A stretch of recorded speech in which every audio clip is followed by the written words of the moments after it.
So oily fish supplies important omega-3 fatty acids. Apart from the importance of these omega-3 fatty acids in terms of cardiovascular health, we're finding increasing evidence that these omega-3s can play a role in mitigating against dementia, to improve the well-being in terms of behavior, modulating against depression, and there are one or two plants which produce omega-3 fatty acids of a similar composition to what you find in fish, but they're few and far between. Our fish stocks are in decline. Under great pressure from overfishing, but with global change in temperatures and climate change, that's another additional pressure. I see at the moment the intake and consumption of these oily fish are still well within our capacity. But I would imagine if the whole population were to suddenly take up the idea of taking oily fish increasing level, then we have to be mindful that we'd have to be more concerned about the management of those fish stocks.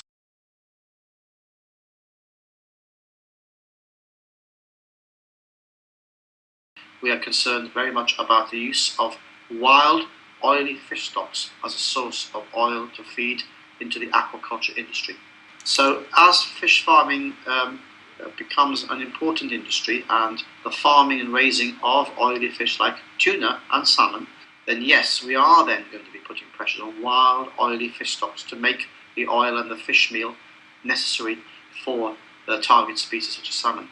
In my particular field of fish nutrition, the quest for alternative ingredients to supply protein and oil of a similar nature to what farm salmon require is now under great interest around the world. So there's a very strong drive to make aquaculture very sustainable. I have been involved very much over the last 20 years in evaluating novel protein sources to feed to fish.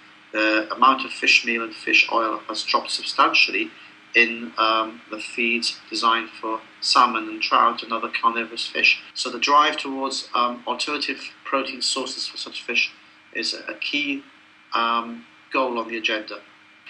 Now there is a paradox here. Basically, we can find alternative proteins. We can grow our fish very, very well, for them to be very healthy and for them to grow efficiently. But if we're going to use plant oils or mixtures of plant oils, then what we're going to have is an imbalance in the final product for the consumer. Plant oils contain another family of fatty acids, and these are the omega-6 series. Nobody much talks about the omega-6 fatty acids. The population is taking more and more omega-6 fatty acids, and that ratio of omega-3 to omega-6 is changing. Now what we don't want is to farm fish with higher levels of omega-6 and lower levels of omega-3s. So getting that ratio is quite important. It all goes back to the fundamental food chain. The salmon originally in the wild would be eating marine proteins and marine oil sources. And what we have to do is simulate that in a more sustainable way. Omega-3 rich sources, and algae is a promising source for the future.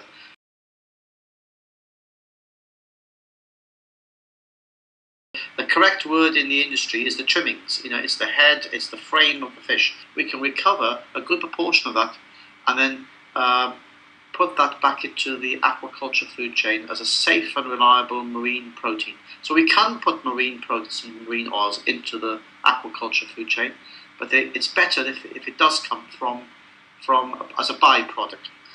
But there's less actually fish flesh on those wastes, and there's a higher proportion of fish bone.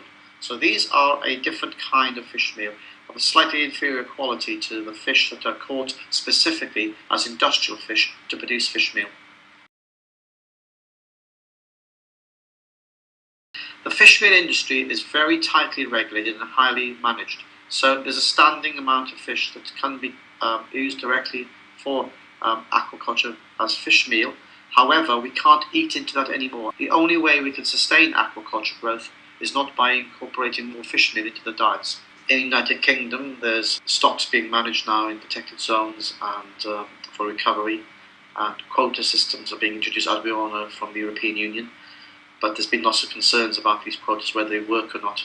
but on the whole, they are designed to protect our wild fish stocks for them to recover.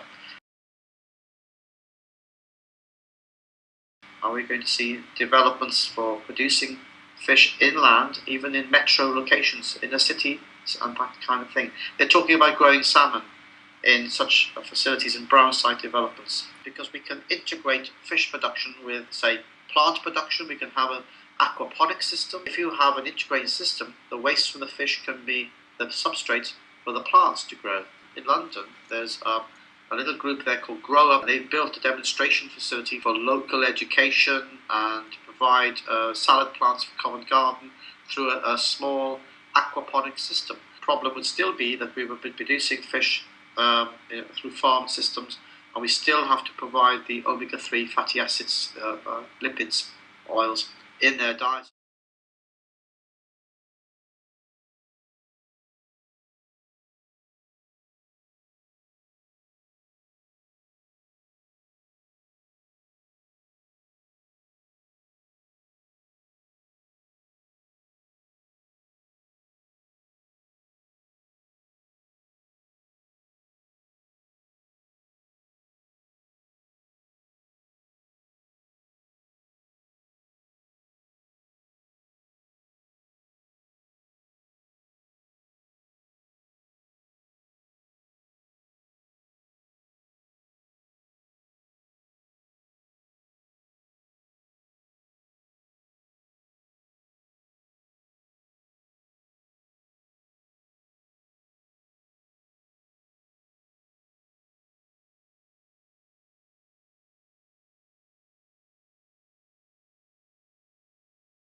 give them an attribute in terms of being oily fish appropriate for human consumption and health benefits.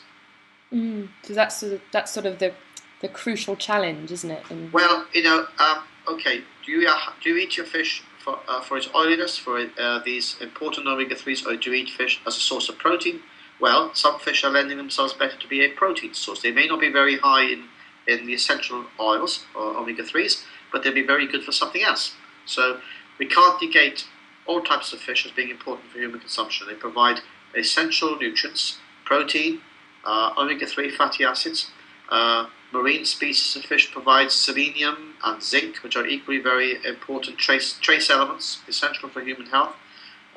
Fish is a very good source of iodine as well. So all in all, eating fish is very good for you. One thing I could tell you, and I think there's been an issue, that oily wild fish tends to accumulate compounds in the environment, which would be PCBs used in chemical industries, that kind of thing, which can find its way into the food chain, and they tend to accumulate in oily fish species. And so this is something of concern, but of course we are aware of it. And as you use these extracted oils in aquaculture, there was in the past some concerns about the accumulation of these materials in farm fish. But I can assure you, all these fish oils and fish materials for aquaculture are screened efficiently, and lots of money is being spent by the feed industry to screen them out and to make sure only the very best gets into the food chain. All right. Well, thank you. I hope that's been very useful. Yeah. I hope we could get something out of that. I'm sure I will. It's fascinating. I think that's most of the things I wanted to talk about. Unless there was anything else that. Yes. I hope I've addressed some of these things. I don't know what will happen. They'll be putting all this together and splicing it in to make it more of a fluid story. Yes, so I'm going to try and sort of edit together a bit of the video. Take my ums and ahs out and my bits and bobs and coughing and all the rest of it. I haven't got a script in front of me, so it's kind of out of the blue. No, it's been great. You've definitely explained it clearly. I think I started a bit too technical. I think what we should do, do you want me to go through just a bit of the, when I talked about, the circulating blood and all that, maybe it's a little bit too advanced. Maybe, but I think you then sort of came back to, you sort of recapped a bit later about the health. That initial part out maybe, and to shorten it, and it's a bit too much, talking about polyunsaturated fatty acids in the blood, and I got carried away with my biochemistry now. I forgot myself. Well, I've learned a lot, that's for sure. Well, you can understand better, but what it is, you see, there are two classes of carrier protein molecules which for fatty acids to bind onto, and what they call the high density lipoproteins and the low density lipoproteins, and it's the high density lipoproteins which are more important. They carry these omega-3 fatty acids, and the low density lipoproteins are the ones that tend to have cholesterol. So imagine two types of molecules fighting each other for depositing and carrying the oils around the body. If these HDLs are dominating, then you have an inferior, healthier profile. And when you go for a test, for risks for cardiovascular disease, they take a blood sample, they test for HDL against LDL levels. You may have heard about that, Sophia, don't you? I have, yeah. LDL and HDL, these are the classes of carriers that carry the blood proteins. And Eskimos have very high ratios of HDL.